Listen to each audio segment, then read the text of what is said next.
Assalamualaikum warahmatullahi wabarakatuh. Perkenalkan, nama saya Muhammad Dimas Pradana dari Prodi Ekonomi Pembangunan Universitas Trunojoyo Madura. Dalam kesempatan kali ini, saya ingin mempresentasikan hasil analisis saya mengenai pemikiran ekonomi Muhammad Abdul Manan tentang produksi dalam perspektif Basic Values of Economic System Kapitalis.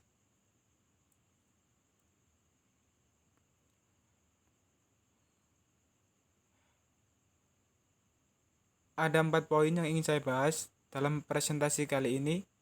Yang pertama, pendahuluan, menjelaskan bagaimana latar belakang pemikir-pemikir ekonomi Islam membuat keputusan dalam mengatasi permasalahan.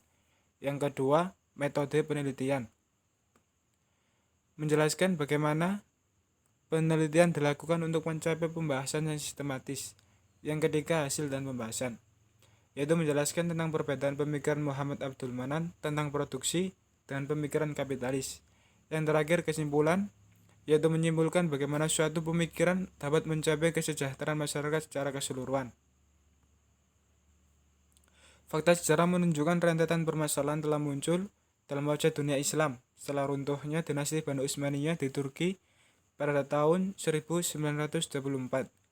Kemudian hal itu membuat semangat para muslim untuk melahirkan gagasan-gagasan atau ide-ide dalam mengatasi berbagai permasalahan dalam segala lini kehidupan yang berlandaskan pada Al-Quran dan hadis. Tidak terkecuali masalah mengenai ekonomi. Salah satunya adalah pemikir ekonomi Islam Muhammad Abdul Manan. Muhammad Abdul Manan merupakan seorang pemikir sekaligus pakar dalam ekonomi Islam. Beliau lahir di Bangladesh pada tahun 1938. Karya terbesar beliau adalah buku Islamic Economic Theory and Practice, di mana menurut beliau ekonomi Islam adalah ilmu pengetahuan sosial yang mempelajari masalah-masalah ekonomi masyarakat yang diilhami oleh nilai-nilai Islam. Namun sebelum langkah lebih jauh, perlu dijabarkan mengenai paradigma ekonomi Islam sebagai landasan berpikir dalam setiap analisis yang menghasilkan suatu analisa bersifat komprehensif, terstruktur, dan memiliki kepastian pembahasan hingga penempatan kritik yang proporsional. Paradigma ekonomi Islam pada awal dekade tahun 1980-an dilengkapi dengan kesepakatan antara para pakar ekonomi Islam dengan para ulama berkaitan dengan beberapa hal mendasar dalam ekonomi Islam, yakni tauhid, khilafah, ibadah, dan takaful. Jika dicermati dan dikaji lebih mendalam, maka 4 konsep yang telah dipaparkan tersebut kemudian menuai perbedaan mendasar dalam pandangan para pakar ekonomi Islam kontemporer. Perbedaan tersebut nampak pada beberapa hal berikut, diantaranya: yang pertama, tafsiran atas istilah-istilah dan konsep-konsep tertentu terhadap Al-Quran dan As-Sunnah. Yang kedua, pendekatan atau metodologi penelitian yang digunakan. Yang ketiga, perbedaan dalam menafsirkan ciri-ciri atau karakteristik dalam suatu sistem ekonomi Islam.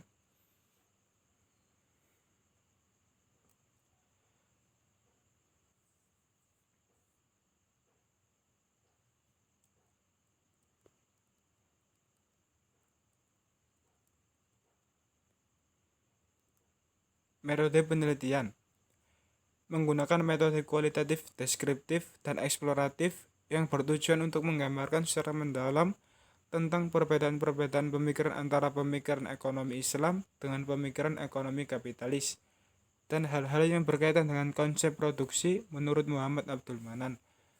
Pendekatan dalam penelitian ini adalah sosiologi historis untuk menerangkan latar belakang pemikir meliputi ide atau gagasan pemikir ekonomi.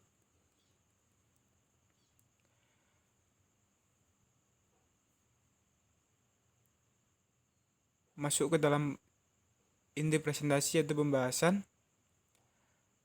Muhammad Abdul Manan menjelaskan bahwa produksi bukanlah proses penciptaan fisik sesuatu yang tidak ada, melainkan usaha bersama untuk menghasilkan atau menambah utilitas suatu barang atau jasa guna kesejahteraan bersama.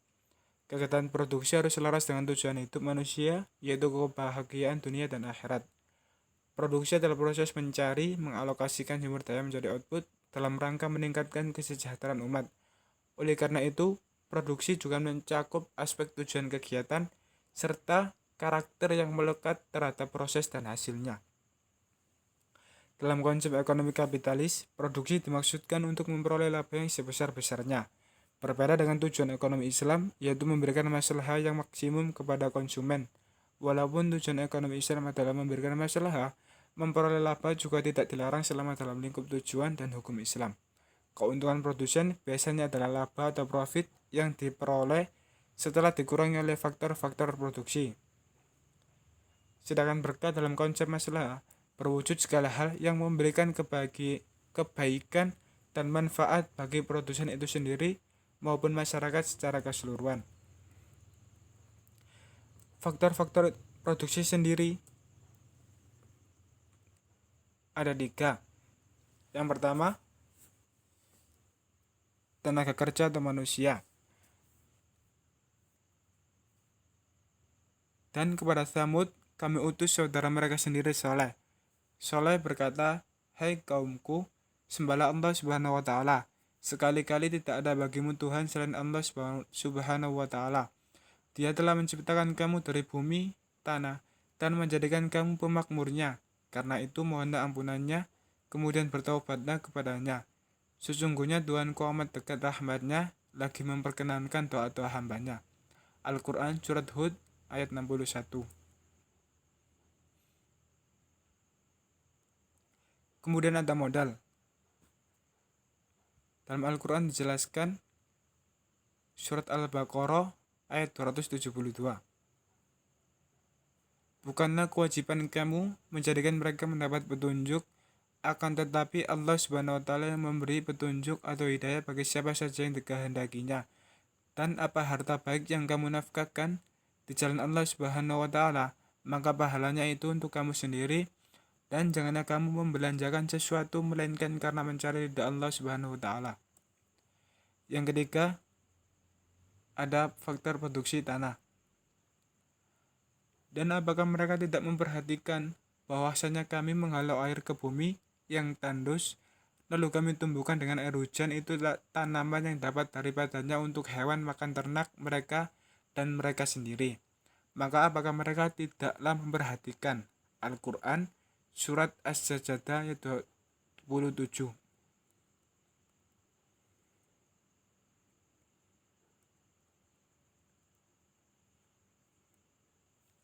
Berikut implikasi kegiatan produksi, yaitu seluruh kegiatan produksi terikat pada tatar nilai moral dan teknikal yang islami. Perbedaan dari perusahaan non-islami tidak hanya pada tujuannya, tetapi juga terhadap kebijakan-kebijakan ekonomi yang diterapkan dan juga strategi pasar yang digunakan. Yang kedua, kegiatan produksi harus memperhatikan aspek sosial kemasyarakatan.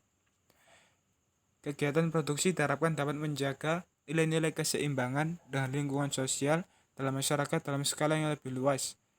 Selain itu, masyarakat juga berhak menikmati hasil produksi secara memadai dan berkualitas untuk mencapai kesejahteraan.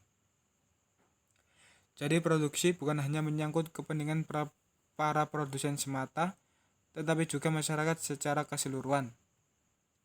Yang ketiga, permasalahan ekonomi muncul bukan saja karena kelangkaan, tetapi lebih kompleks. Prinsip produksi bukan hanya sekadar tentang efisiensi, tetapi secara luas adalah bagaimana mengoptimalisasi pemanfaatan sumber daya ekonomi dalam kerangka pengabdian hamba terhadap Tuhannya. Kegiatan produksi dalam perspektif Islam bersifat altruistik, sehingga produsen tidak hanya mengejar keuntungan maksimum semata, tetapi juga produsen juga harus mengejar tujuan yang lebih luas sebagaimana tujuan ajaran agama Islam, yaitu kebahagiaan dunia dan akhirat.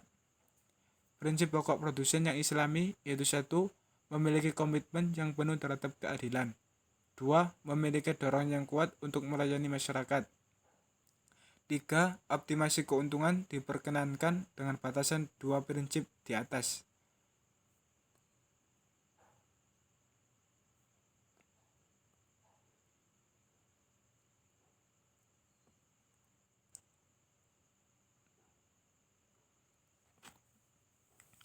Kesimpulannya, Kehadiran para pemikir-pemikir ekonomi Islam diharapkan dapat membawa ekonomi Islam menjadi jauh lebih baik, memberikan gagasan-gagasan dan ide-ide mereka terhadap ekonomi Islam yang sangat berguna bagi kami sebagai generasi masa depan untuk lebih mendalami dan menerapkan nilai dan prinsip Islam guna memberikan kesejahteraan yang merata bagi masyarakat secara keseluruhan.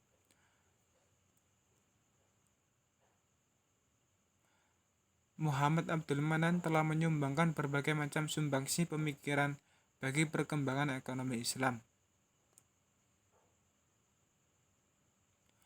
Penjelasan dan uraian dari pemikir ekonomi Islam Muhammad Abdul Manan yang telah disinggung sebelumnya dapat menjadi acuan dalam mengambil sebuah kebijakan dan dapat menginspirasi untuk terus memperkenalkan ekonomi Islam ke wajah dunia umumnya dan Indonesia khususnya, agar suatu saat nanti sistem ekonomi Islam dapat memberikan manfaat bagi seluruh alam semesta. Sekian yang dapat saya jelaskan, kurang lebihnya saya mohon maaf yang sebesar-besarnya.